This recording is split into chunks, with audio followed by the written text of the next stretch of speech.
भरपेट रोटी खा लेना ही जीवन नहीं है, शहरी स्लम में जीवन नरक है। कहाँ रहते हो तुम? कौन सा घर है? ये ना सर, यहाँ से थे पापा और मैं कहता हूँ लोकतंत्र में ना अहंकारी संवाद होना चाहिए और संवाद के दरवाजे दोनों तरफ से खुले होने चाहिए। अगर यही सरकार एक नारियल पानी लाती, यूपीए ने अन्ना जी को नारियल पिला दिया, इंदिरा जी ने इनके पिताजी को पिला दिया, महात्मा गांधी को अंग्रेजों ने पिला दिया सर। तो ये सरकार भी एक संवाद का रास्ता अपना सकती थी और उनके सम्मान, जैसे संविधान की शपथ में ना गरिमा सबका, व्यक्ति की गरिमा, राष्ट्र की एकता और अखंडता को सुनिश्चित कर, तो व्यक्ति की गरिमा नहीं गिरनी चाहिए सर। इंटरनेट पर वायरल होने की अपनी एक पॉलिटिक्स है, पर कई बार, बहुत कम बार ऐसा होता है कि किसी की कही हुई बात के आगे, और इस बार एक मजदूर की कही हुई बात के आगे एल्गोरिदम ने घुटने टेक दिए हैं। इंटरनेट पर वायरल हैं इरफान, जो पेशे से मजदूर हैं, एक बर्फ़ की दुकान में काम करते हैं। ललन टॉप के ज़रिए आपने उन्हें पहली बार देखा और फिर कई बार देखा, उनके क्लिप्स को उन्हें बहुत प्यार दिया, हमें बहुत संदेश आए। रजत पांडे हमारे साथी हैं जिन्होंने सबसे पहले उनसे बात की। पहले वो क्लिप देख लीजिए, वो बातचीत देख लीजिए जो अभी उनकी सबसे ज़्यादा इंटरनेट पर साझा की जा रही है। मैं कहता हूँ लोकतंत्र में ना अहंकारी संवाद होना चाहिए और संवाद के दरवाजे दोनों तरफ से खुले होने चाहिए। अगर यही सरकार एक नारियल पानी लाती, यूपीए ने अन्ना जी को नारियल पिला दिया, इंदिरा जी ने इनके पिताजी को पिला दिया, महात्मा गांधी को अंग्रेजों ने पिला दिया सर। तो ये सरकार भी एक संवाद का रास्ता अपना सकती थी और उनके सम्मान, जैसे संविधान की शपथ में ना गरिमा सबका, व्यक्ति की गरिमा, राष्ट्र की एकता और अखंडता को सुनिश्चित कर, तो व्यक्ति की गरिमा नहीं गिरनी चाहिए सर। व्यक्ति बैठा था 20 दिन से हंगर स्ट्राइक पे, देश की लाचार शिक्षा व्यवस्था को लेके, और क्या मांग रहा था? ये नहीं कह रहा था 200 गज का लुटियन दिल्ली में कोई प्लाट काट दीजिए, राज्यसभा की सीट दे दीजिए, या मोदी मंत्रिमंडल में कोई पद दे दीजिए। वही कह रहा था इस लाचार शिक्षा व्यवस्था को दुरुस्त कीजिए और जिम्मेदारी तय कीजिए। तो ये इरफान है, इतनी समझदारी, और आपको हैरानी इस बात की होगी कि इरफान ने पढ़ाई नहीं की है। वो मोबाइल पर उनकी यूनिवर्सिटी का नाम आपको बता रहा हूँ, वो है इंटरनेट, गूगल और यूट्यूब। उसी को देख करके उन्होंने संविधान को जाना, उसकी मूल आत्मा को जाना। मैं हैरान रह गया जब वो वाला जो उनका क्लिप जो पहले वायरल हुआ था कि भर पेट रोटी खा लेना ही जीवन नहीं है, 500 रुपये की दिहाड़ी में आप जीएसटी ले रहे हो, और 2 तरह के टैक्स होते हैं, इनडायरेक्ट टैक्स और डायरेक्ट टैक्स। पत्रकारिता शुरू करने वाले बहुत सारे लोग भी इतनी स्पष्टता से कई बार बात नहीं कर पाते। रजत, शुरू से कहानी बताइए कि आपको कैसे मिले इरफान। मैं आपको बताता हूँ कि 20 तारीख को, पहले 6 तारीख को प्रोटेस्ट शुरू होता है, फिर अलग अलग जगहों पर प्रोटेस्ट होने लगता है। फिर 20 की कॉल थी कि 20 को हम जंतर मंतर पर जाएंगे, उसके बाद प्रोटेस्ट लंबा खींच के 20 को हम प्रोटेस्ट कवर करने पहुंचे। हम लोगों से बात कर रहे थे तभी, जैसे जब ये सीजेपी का ऐसा प्रोटेस्ट था कि मीडिया को बाइकआउट करने की बात कर रही थी, ये हल्का सा शोर उठा, तब एक लड़का आता है, टी शर्ट पहने हैं ब्लू कलर की, उसमें 3-4 छेद हैं। वो कहता है ये वो नहीं है, इनको हमने देखा है, ये पहले दिन से और 6 तारीख को भी यहीं पर थे। फिर उससे मैं बात करता हूँ कहाँ से हो क्या हो, वो वहाँ पर कहता है कि मजदूरों की बात करना है, मजदूरों के मुद्दे की बात करना, और बहुत बेहतरीन वो बात कर रहा था। कोई फंबल नहीं, हम एंकरिंग करते टाइम हमारे बहुत फंबल आ जाते हैं, लेकिन उसमें कोई फंबल नहीं, और बहुत स्पष्टता से बात करता है। और हम लोग बतौर पत्रकार ऐसे कोशिश करते हैं कि ऐसी केस स्टडीज़ मिलती ना, तो मुझे लगा कि इसकी ज़िंदगी में दाखिल होना चाहिए और इससे बात करना चाहिए। वो वॉक थ्रू हमने जो बातचीत कर रहे थे वो मैंने समअप किया। उसके बाद मैंने इरफान से कहा कि आओ 2 मिनट बैठ के, हम वहीं ज़मीन पर ही दोनों लोग बैठ गए। और उसके बाद जब बात करना शुरू की तो वो जो बोल रहा था, वो समझिए मैं सुन रहा था तो पहली बार मेरे रोंगटे खड़े हो रहे थे। उसके चेहरे को, अगर उस इंटरव्यू को लोग दोबारा देखेंगे तो जब वो बोल रहा था उसके चेहरे पे नसें दिख रही थी। वो जो बोल रहा था वो उसके चेहरे पे रिफ्लेक्ट, कन्विक्शन भी है उसमें बहुत। वो कई बार लोग आपसे मिलते हैं जब हम फील्ड पे होते हैं, जिसमें लोग कहने को कई बार आदर्शवादी बातें करते हैं, है ना। आप एक पक्ष में खड़े हैं तो आप किसी के विपक्ष में बोलते हैं, पर यूं लगा एक कन्विक्शन उसकी बातों में है। वो जो बात बोल रहा है उसमें बड़ा यकीन है। तो जो पहले इंटरव्यू जो रजत ने किया था उसका भी एक हिस्सा आपको दिखाते हैं। श्रवण काल चल रहा है, 4 ट्रिलियन की अर्थव्यवस्था में ना पढ़े लिखों का ही जीवन संवरा है, समझ रहे हैं ना। इस पे इतराइए मत, अभी भी ग्रामीण भारत में जीवन नरक है, शहरी स्लम में जीवन नरक है। भरपेट रोटी खा लेना ही जीवन नहीं है। आप 500 रुपए की मजदूरी में हमसे जीएसटी लेते हैं और हम कहते हैं 2 तरह का टैक्स होता है, एक डायरेक्ट और एक अनडायरेक्ट।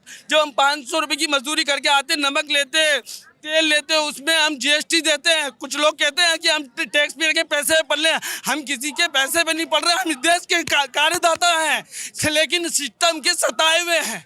ये जो कुलदीप जी आपने क्लिप देखी है या दर्शकों ने देखी है, इसमें जब वो बात जो आपने शुरू में जिक्र करी ना कि सिर्फ खाना या भरपेट रोटी जीवन खा लेना ही ये जीवन नहीं है। है। उसके बाद वो डायरेक्ट इनडायरेक्ट टैक्स का जिक्र करते हैं। तो मैंने बड़ी उत्सुकता से पूछा कि यार तुम इतनी बड़ी बड़ी बातें कर रहे हो, इतनी पढ़ी लिखी वाली बातें कर रहे हो, तुमने कहाँ से पढ़ा?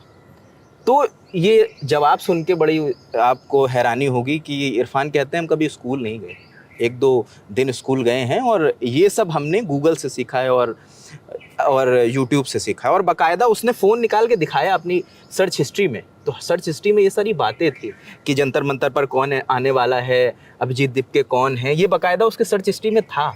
और वो टाइप नहीं कर पाता है, वो गूगल स्पीच का वो सहारा लेता है कि वो बोलता है कि आज के आंदोलन में क्या होने वाला है, तो वो जो गूगल जवाब देता है वो सुनता है। उसके बाद फिर मैंने आपसे भी डिस्कस किया था कि मुझे लग रहा है कि हाँ, इसके घर जाना चाहिए कि जो ये बातें कह रहा है, जो इस स्लम का जिक्र कर रहा है, उसने स्लम का जिक्र किया कि हमारे स्लम में आएंगे तो आपको समझ में आएगा कि असल भारत रहता कहाँ है। फिर मैंने आपसे दिल्ली की जेजे कॉलोनी सवदा जेजे कॉलोनी, फिर मैंने आपसे रात में डिस्कस किया कि ये मुझे लगता है कि जाना चाहिए।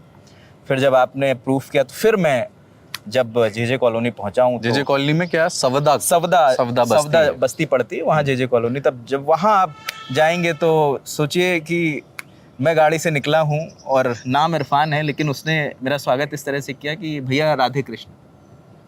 तो मतलब आप जो ये समाज में चलता है हिंदू मुस्लिम और ये सब, तो उन चीज़ों से ये कितना परे था कि वो आप भी फ़ोन करिएगा ना तो वो कहेगा कि भैया राधे कृष्ण जय श्री राम, ऐसे टाइप बोलता है वो। और फिर अगर घर की हालत में बताऊं तो जब घर में मैं दाखिल हुआ हूं तो जैसे घुसा तो मुझे खुशबू आ रही थी। मैंने कहा इरफान बड़ी खुशबू आई, तो कह रहा है भैया इत्र डाल दी है, क्योंकि यहाँ पर बकरियाँ वो मुर्गियाँ रहती हैं तो बदबू बहुत आती है, आप पहली बार हमारे घर आए तो हमने इत्र डाल दिया। उस घर की आपको पहले आप उस घर की तस्वीर देख लीजिए जहाँ पर हम गए, वो देख के आपको अंदाज़ा लग जाएगा कि ये लड़का किन हालातों में किन परिस्थितियों में रहता है। उसके बाद भी उतना ही जिंदा दिली से रहता है, अपनी बेबाकी से बातें करता है। पहले वो चीज़ देखिए। इत्र लगवा दिया था कि थोड़ी महक थी ना, तो आप आ रहे हैं तो आपको इत्र लगवा दिया था। हाँ, खुशबू आ रही होगी। हाँ, वही आप आएंगे तो महक ना आए किसी तरह की। तुम्हारी फाइलों में हमारे गांव का मौसम गुलाबी है, मगर ये आंकड़े झूठे हैं और ये दावा किताबी है। उस दिन बहुत सारे लोगों को लग रहा होगा इरफान की बड़ी विचलित कहानी है, बहुत रो रहा है, लेकिन सर देश की श्रमिकों की दुर्दशा देख के रो रहा हूँ सर। कि हो रही है पीर पर्वत सी, हो रही है पीर पर्वत से अरब बर्फ पिघलनी चाहिए, इस हिमालय से कोई गंगा निकलनी चाहिए, हिल रही है दीवार पर्दों से, शर्त यह है कि ये बुनियाद हिलनी चाहिए, हर गली हर गांव हर सड़क हाथ ले रहा थे, हर लाश चलनी चाहिए।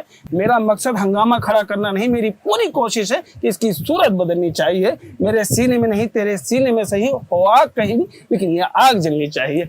वो है मधुशाला की एक पंक्ति है कि पंडित मोमिन पादरियों के फंदों को जो काट चुका कर सकती है आज उसी का स्वागत मेरी मधुशाला।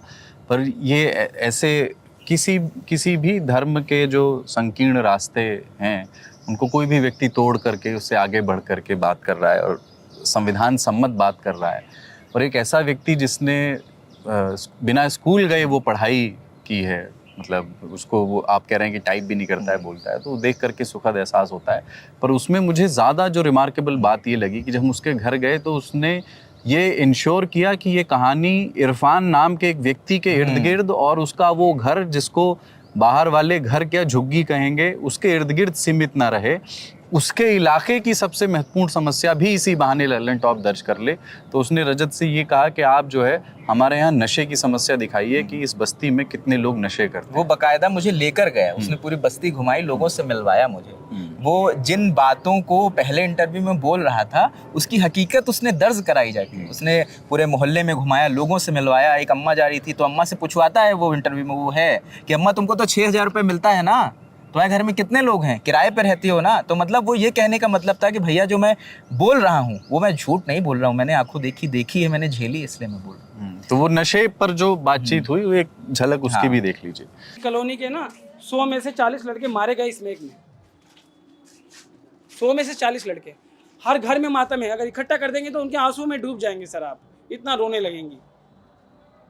एक छोटी सी आमदनी वाला आदमी 400 रुपये की एक गांठ आती गेहूं के दाने के बराबर, वो उसका सेवन करेगा तो कैसे जीवन चलेगा। और उसकी एक खासियत बताता हूँ सर, दारू की एक लिमिट है, 100 की पी 200 की पी तो गिर जाएगा, गांजे की एक लिमिट है 100 की 200 की तो गिर जाएगा, लेकिन इसका नशा अगर 10,000 का भी कर लेगा ना बंदा तो उसको सुरूर होगा, पीने में मजा आएगा, लेकिन वो गिरेगा नहीं।